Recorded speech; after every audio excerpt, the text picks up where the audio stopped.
Well, thanks so much, Kerstin, for coming on to the Prosperity Media YouTube expert interview series. I know you've been an SEO for like over a decade now and are the SEO and Content Lead at SeedLegals. Yeah, so really keen to talk to you today about like doing SEO, like growing a startup and legal and fintech SEO as well. Sure, sounds great. Thanks for having me, Georgia, and hello. So I'm Kerstin. As you said, I worked in SEO for probably over 10 years now. I've stopped counting at some point. It's been a while. And I had a bit of a journey. So originally, as you might be able to tell, I'm from Germany. And this is where I grew up, went to uni and had my first job. And then I moved around a bit. I worked in Switzerland, Austria, and now I'm in the UK. I'm London-based, and I've worked agency side previously, then in-house, and now I'm at SeedLegals, which is a legal tech, well, not really startup anymore, more of a scale-up, helping founders grow their business easier, faster, and more cost-efficient. So think about things a founder has to do, like raise money, hire people, set up an option scheme, and things like that. You can do that through our platform, very smart automation, and also have a team of experts that is there to help. So in a nutshell, that's what we do. And yeah, I mean, tell us more about like your work at SeedLegals, like how long have you been there and what's the journey been like going from when you first started to growing the team and everything? Yeah, it's been really interesting. So I've been at SeedLegals for about a year and a half, so not that long.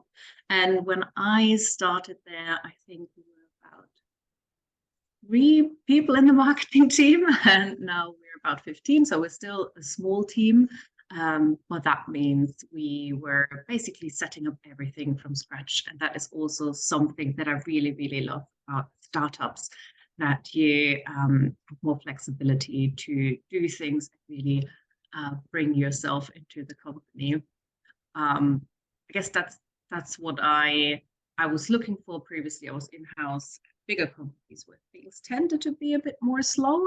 And I also worked agency side where I was really excited about the pace of things and seeing different clients. So working in a startup is, to me, the best of both worlds, where you still have the fast pace, but you can fully focus on one product or one, basically your company, right? And understand what's going on. I was missing that a little bit when I was agency side, that there were many, many different projects going on. So yeah, when I started there, I was hired to basically set up the SEO and content strategy and to hire a team. And it started with me just being on my own and coming in, auditing everything that was there. So there was a consultant there before who was contracting for the company. So there was some SEO in place already, but there was no one there to look after it continuously. And as you're well aware, SEO is not a one-off thing. You just have to constantly work on it. There's no stopping, right? It's just endless, and the same for content as well. You can't just do it once. So that's how I started there. Basically auditing everything, finding gaps, finding opportunities, putting together a plan. I would say we're probably, because we're a smaller company, a bit shorter term in terms of planning. So you do have your annual plan and you know what you want to do, but then you break it down into quarterly plans to make sure you hit business targets. That's how it works. So a shorter scale. And then I started to hire people to work on the strategy and put everything into place. So I've hired 3. Actually, that's not true. One copywriter was already there, my good friend, who actually brought me to the company. But I hired 2 more copywriters and a content manager to then really start putting things into action. And what was really great was that there was a lot of awareness in the company already around, the benefits of SEO and content. And that is something I've struggled with in the past, where I felt like have to explain first, why do you need SEO? How does it work? Explain that it's longer term. It's not like PPC, you switch it on, turn it off. It's a longer term play. Also the benefit of content, continuously working with content. So yeah, luckily that that level of understanding was already there, and I didn't need to pitch what I'm doing. And even our CEO is completely on board. He even writes articles himself, which is amazing, because he's definitely the person with the most visibility and highest authority in the company. So that's super useful. And that's really, it's always so much easier when you go into a company and everyone's like switched on with SEO and they want to make it happen and get the resources. And yeah, definitely. Yeah, absolutely. And especially especially for a company operating in the legal space, or before that I worked in financial services, where you need the expertise. You of course you can produce content, but if you don't have, let's say, expert quality, I think it's really a struggle to get your content to be visible and get ranking. I mean, of course you still can, but it's definitely useful if you have in-house experts who are on board. When I worked at the bank previously, it was such a large operation that getting sign-off from legal was really a journey. So you can imagine how long it would take from ideation, content production, and then getting sign-off. So it was a really, really long cycle just to get things live. And this is also something I love about startups, because you're just more agile, you're a lot faster. And I'm really happy that now, working in a legal space where, knowing your stuff is really, really important. I have direct access to all of our legal experts. They review all of our content in a matter of days. So really, really fast. And then we also get to feature them on the content with their comments and as expert contributors. They're all on our author pages, and have like authors and experts and overview. So all of that good EAT stuff that we're targeting is actually quite easy at SeedLegals, just because everyone's start to finish. I guess with like the legal content and there being like so much like that you can or can't say correctly and all the jargon, how do you, how have you kind of managed to balance that between like being like, having that expert tone of voice, but then also being more approachable and user-friendly and stuff? Yeah, I think that's really close to my heart, actually, because I remember being in situations and you have to read something and you can't understand it. I mean, especially if you live in Germany and you have to do taxes there, it's almost impossible to understand tax law and what's going on. So I always found it hugely frustrating that things like that everyone needs, aren't really accessible to everyone, just because it's so complex. And so one of our missions is definitely make all of this knowledge accessible. Yeah, I'm really passionate about that, making sure people can understand what they need to know, especially if it's something as important as legal things. So how we do that is, well, I guess it starts with the mindset. And that's also luckily the mindset of the company, to really, really make all this legal stuff, legal jargon, make it simple. Well, of course, it's correct and informative, but simplify. Don't just use legal jargon, don't overcomplicate it. And that's not just with our content, that's also with our legal experts. When they speak to customers, they make sure it's easy to understand, it's straightforward, people know exactly what they're getting, they get the right support, and they really understand what's going on, especially going through complex contracts. Imagine doing a large funding round, a few million wide. You can imagine the complexity of legal things that's going on there, with language used, and simplifying that and making that accessible. It's very much at the heart of the company. And that is also the case for our content. So there are several ways we do this.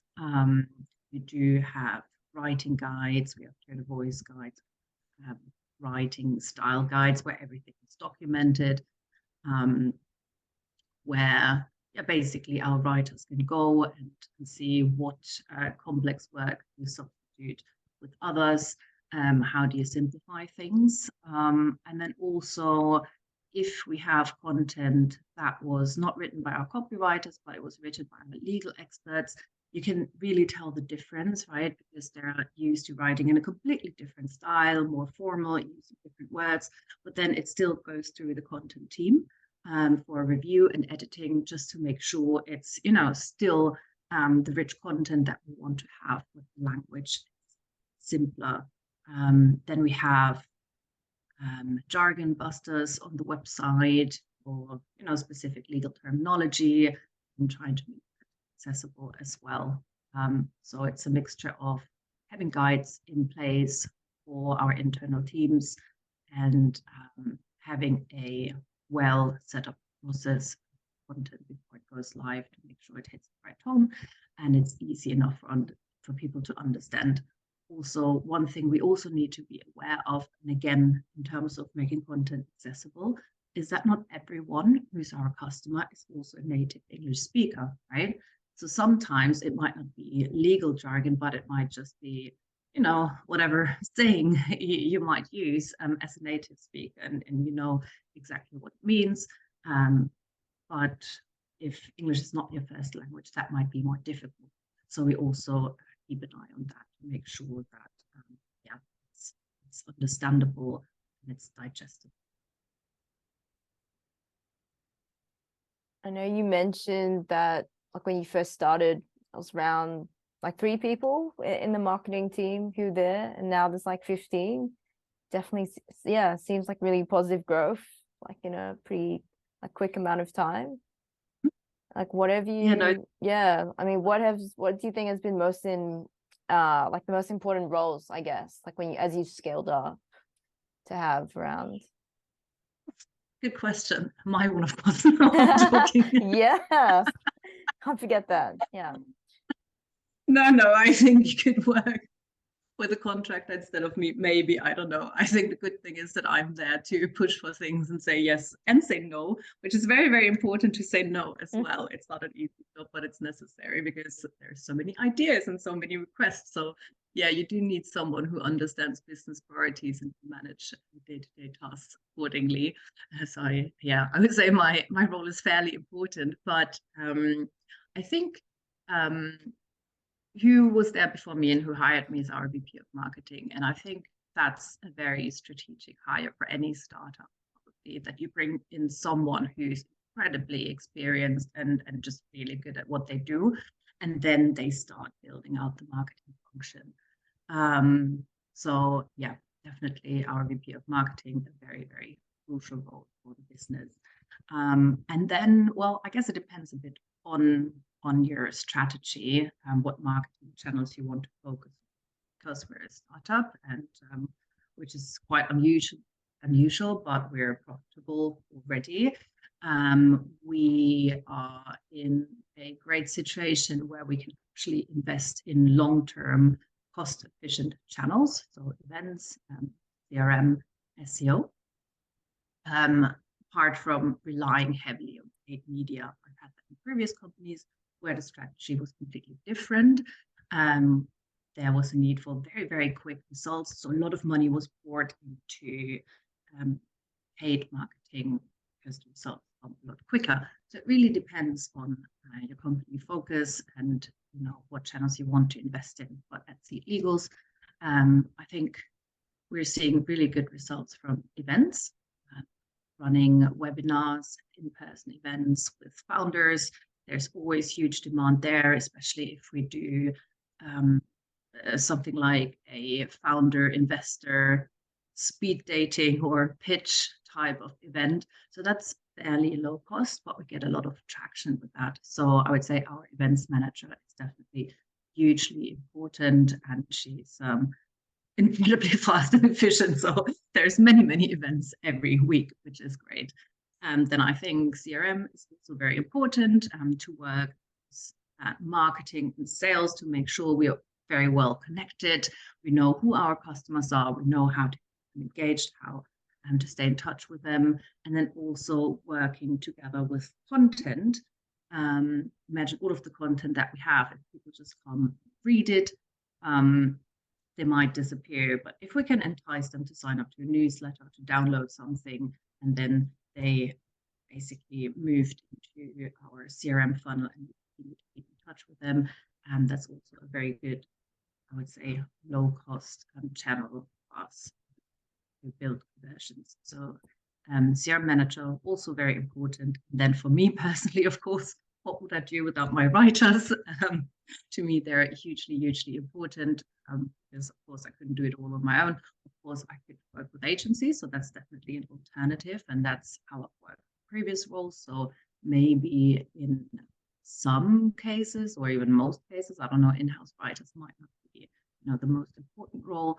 But for us, it's a bit different just because of the complexity of the topics that we cover, that we really need people in-house who can immerse themselves in our product landscape and, basically the language that we use, and work very closely with our legal experts, because all of our content gets produced in collaboration with legal. There's not really anything that we just write and then just publish. So having in-house writers is actually, in this particular case, very Yeah, that all makes sense. Like, I think definitely like That's so many also not different to say moving the other parts. roles are not Yeah, important. so many moving parts I to get it all exactly. I don't want my colleagues to hear it and say, oh, but what about paid media? No, also important. It's just from yeah, my definitely. point of view that I operate in. Those are hugely important roles. Well, I mean, what do you think's been, has there been sort of like one sort of overarching SEO and content strategy like that you've kind of been moving the team towards the past year and a half? Yeah, absolutely. And I think it goes in stages in a way. So before I started, some members of the team were already producing content. Could be, I don't know, investor lists to download, articles, mainly produced by our CEO and by our sales team. And that was great because, there's some content there, some customer success stories, but it was not really well planned and coordinated. So it was all a bit scattered all over the place. And also there was no focus really on SEO. So there were a lot of very similar articles, but none of them was the one that would have a chance to, compete with other content that's already there. Because it's a bit thin. It's really making use of titles and headlines to really show what the specific topic or, I guess, target for that article is. So there was content, but without SEO focus. And when I started, I saw that actually year over year, we were losing organic traffic consistently. So that, because there was just not really a push for SEO. There was content creation, but without any SEO involvement. So I guess to start with, then that needed to turn around, make sure everyone has an introduction to SEO, anyone who's working with content, and understands at least the basics of, what you have to look out for, how do you research your topic, how do you analyze competitor content, how do you make sure your content is better and it's just brings something new, right?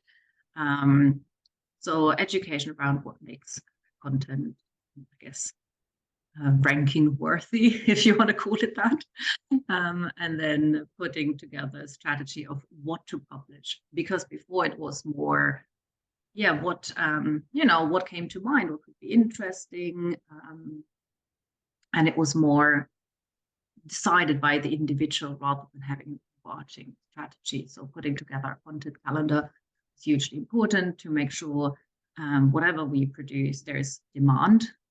We can spend a lot of time on a lot of content that's really nice and informative, but if no one's looking for it, it's going to be very, very hard to drive traffic, right?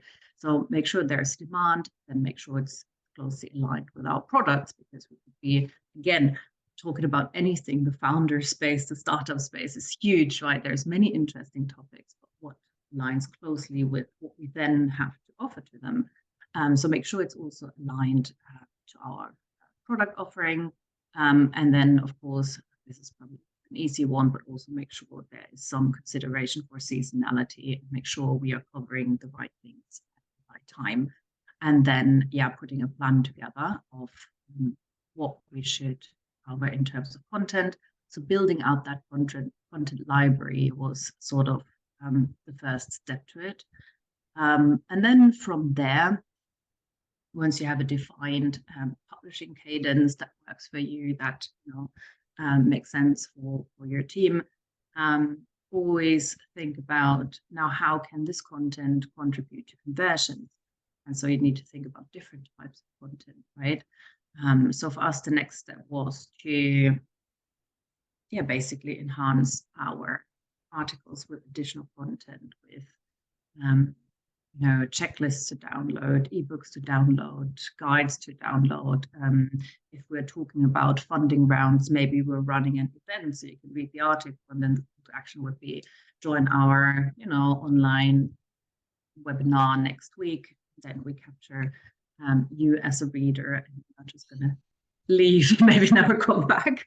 So yeah, I guess from first planning what to write about, then really thinking about, well, how does content actually convert? And then this is where we closely work with sales, with our events manager, and especially with CRM. What can we then do as a follow-up?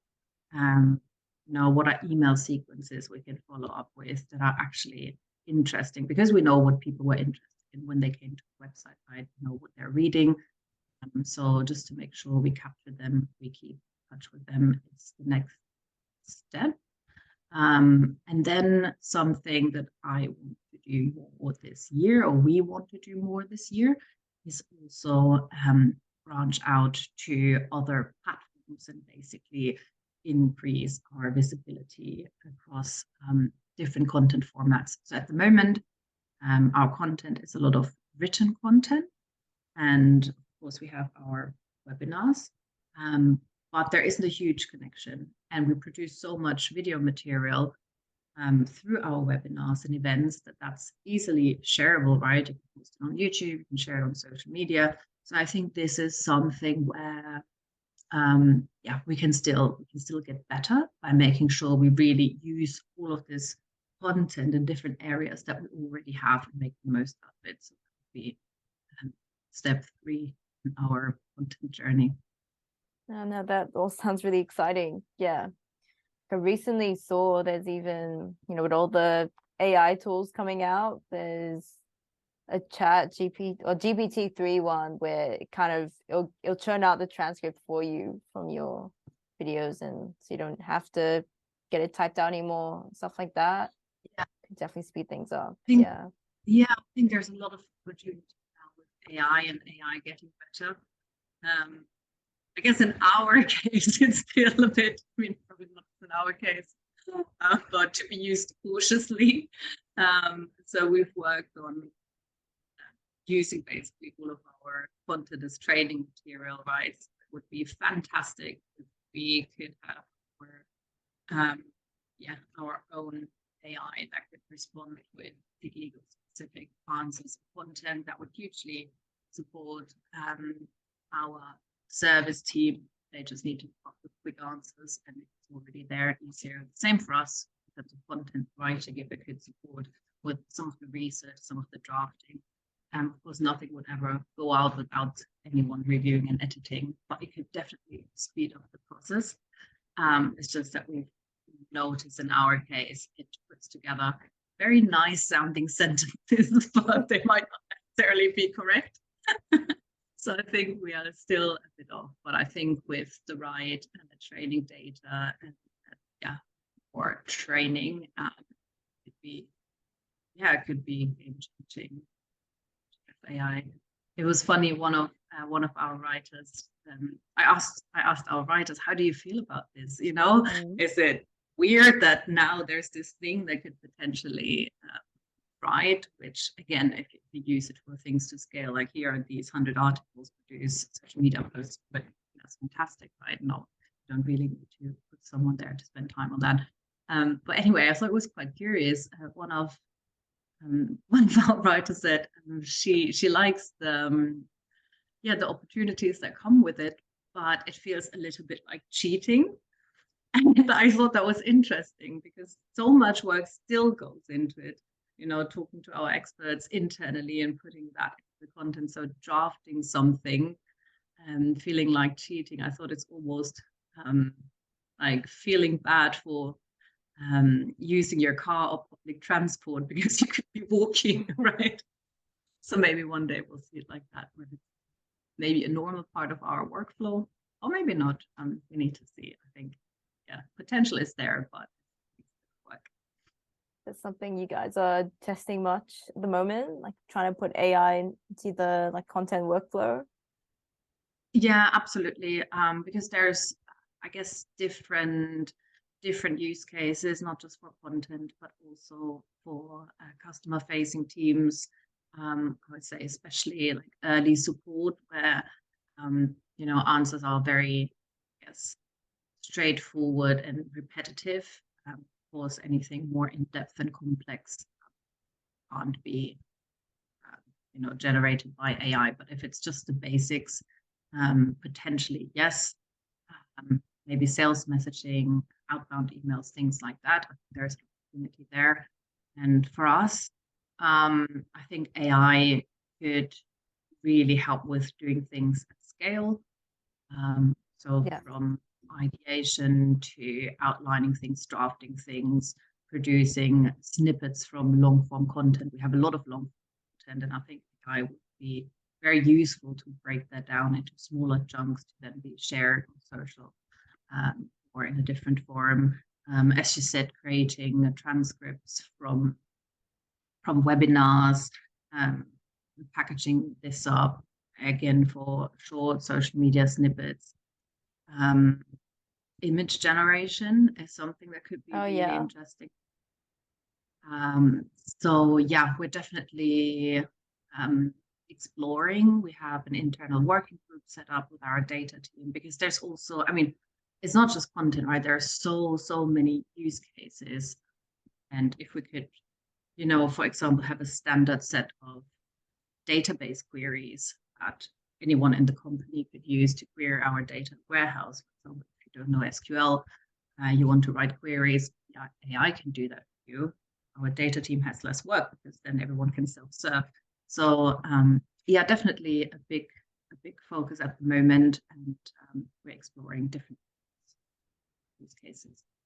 Makes sense. Like even like in our team, we've been like using it to, easily generate like some regex, pop to Search Console, or like if you want some JavaScript and you're not sure how to do that kind of thing, you can easily take a look with ChatGPT-3. Or like if you're doing like really repetitive tasks, like with metadata, and you're doing like similar types of topics, that kind of stuff has been pretty good as well to test with. Yeah. How is the adoption in your team? Are people happy to use it? It's a mix. We've got the whole feel like spectrum. But yeah, definitely finding like, at least with the GPT-3 model, there definitely still has limitations to like its ability to like switch out terms for like different ways of saying things. It tends to still kind of like repeat at the beginning of sentences and like insert like the same kind of topic, a bit repetitive. Not quite there yet, I think, with the human soundingness of everything. But I think it will definitely pretty soon. I think so. It's already very impressive, right? So yes, almost there. Be very interesting to see what happens when it rolls out on Google as well.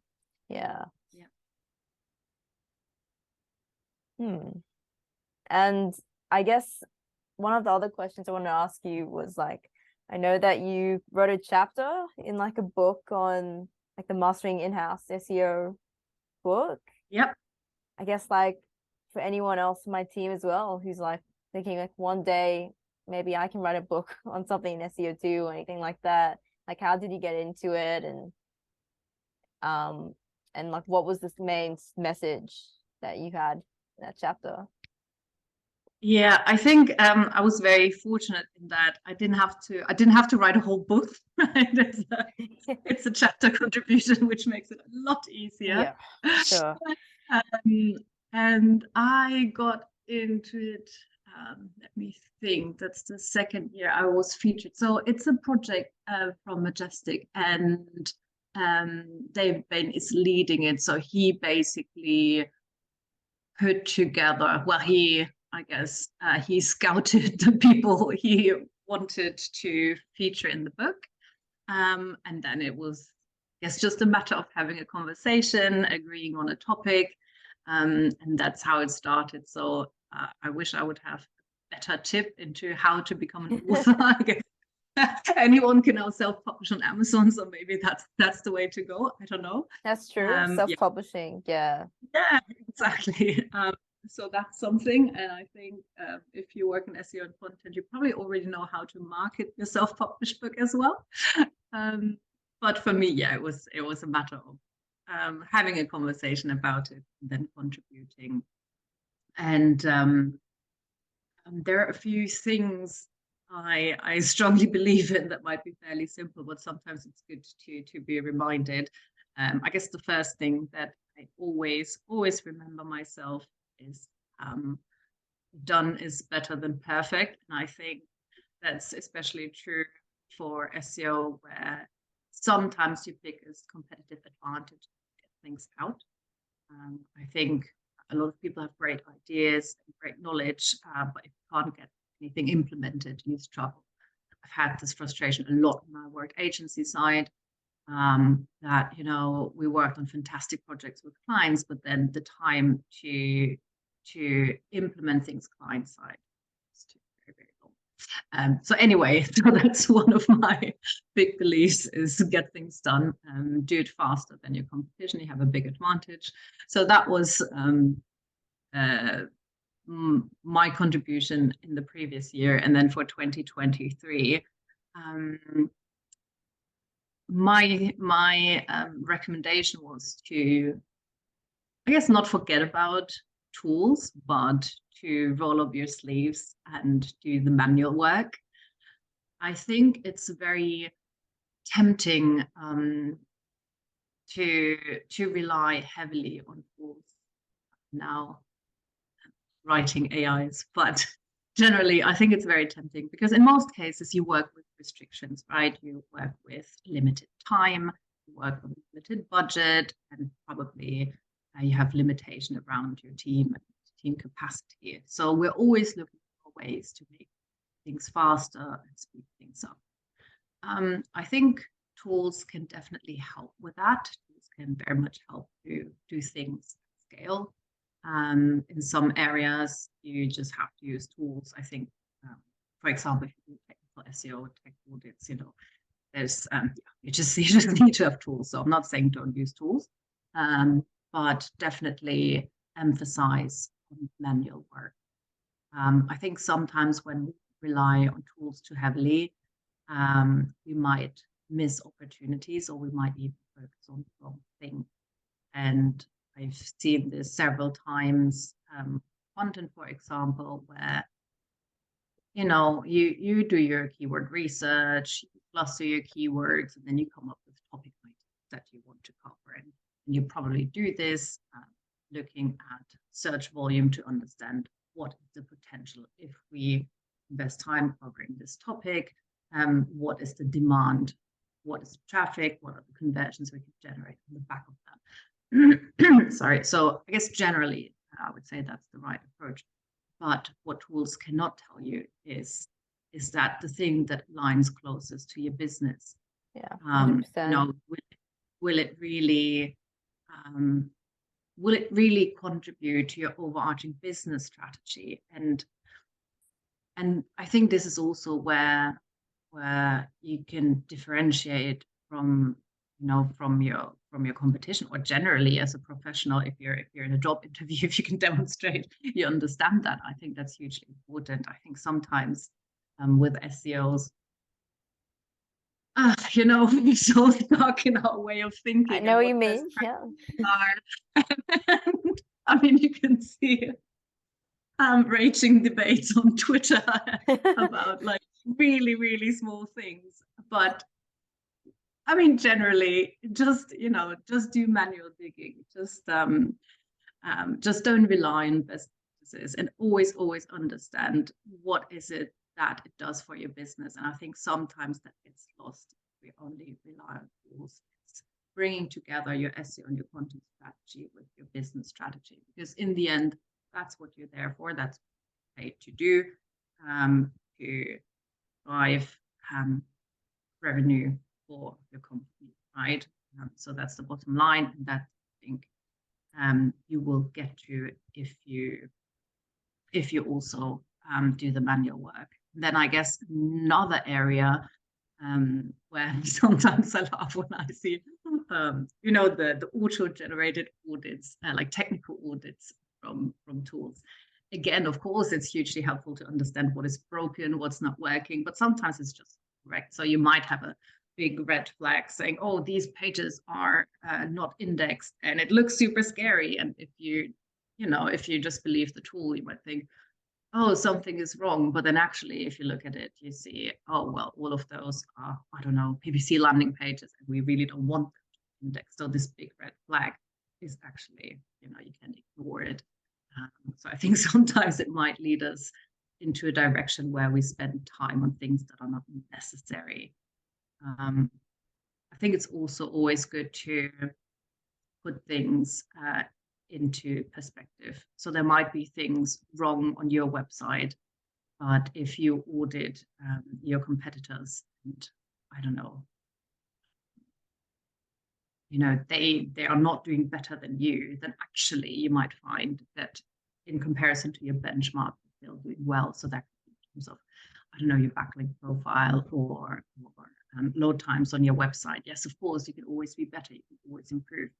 But just have a score from a tool, it's probably not the best way to then focus on that. If there's a low site health score because of something that's maybe not too relevant, you could really spend your time on it, spend your developers' time on it. We all know that developer time is very scarce. So yeah, really, really, look into the things that tools might suggest and think about. Is it really the most important thing, or is it just a prioritization within the tool that just signals that it's really good? Yeah, definitely agree. Yeah, the tool can only get so far, but then after that, it's you definitely need to have the manual part, the manual checks, decision making into it. Absolutely. Yeah. So I think a combination of both is probably for sure. Yeah, I mean, like with like with your content strategy, with the AI like stuff that you guys are testing, any standouts that you guys have used in your process or have found interesting and want to play around with more? Do you mean in terms of using AI? Or both AI, yeah, generally in content on page. Yeah, I think AI we're testing. I would say it's still early days. I guess the biggest find so far was that it needs more work, probably from our end as well, to train the AI and write better prompts and things like that. But that's still very much in exploration. So I wouldn't say there's anything major to stand out. I guess generally one big learning for me, just looking at previous roles that I have to now, and what makes things easier and what sets up for success at SeedLegals as a team, is definitely education across the company, make sure everyone understands what you do and why it is important. I think that is key. People need to understand why you do what you do, because sometimes SEO can be this thing that no one really understands. I think probably think there's people sitting somewhere in a basement building backlinks or something like that. But I think we're far from that. So yeah, making sure the understanding is there, the buy-in is there from the company. And then also, I would say, at least in our space, there are no shortcuts. So you need to have a really, really good process in place. And I would say that's what makes us successful, to understand how we need to work, who we need to work with, who needs to be on board, and then also sticking to our priorities, because it's so easy to get distracted. So, so easy to focus on other things. So it's always coming back to the original plan and understanding, now these are the priorities, this is help the business succeed, and then sticking to it. And that's really one of my biggest learnings. I think, yeah, sometimes it's just too easy to get pulled into many, many different directions, because there's many great ideas and things that excite people, but being able to say no and stick to your plan and trust yourself that you know what you're doing, for me, that's a really good learning. And I guess apart from this, working as a team, what I can also, just from my own experience, say to any individual who's, looking to enhance their career, always be visible. Sometimes I know many people in our field that maybe a bit more introvert and they don't really shout about their successes. But from my experience, if you don't show the company, if you don't show to important people what you're achieving, you will have a very hard time getting more buy-in, getting more budget and success. So you're basically creating this situation for you where you're not demonstrating success, and you might be frustrated. So always show the good work as well, and make sure other people see you succeed. Yeah, I think that's a great one. I think people always underestimate just like how important it is to just keep sharing like your success and making it a team success, be a success as well, and making everyone feel motivated and to stay engaged with the project and the goals. Yeah, definitely. Well, I think thanks so much for your time. Won't take up too much more. So early in the day, can see the sunlight coming in. And it's actually almost daytime now. Yeah. Or light. All right. Thank you so much for having me, Georgia. It was a pleasure speaking with you. Yeah, it was great speaking with you. All right. Really appreciate it.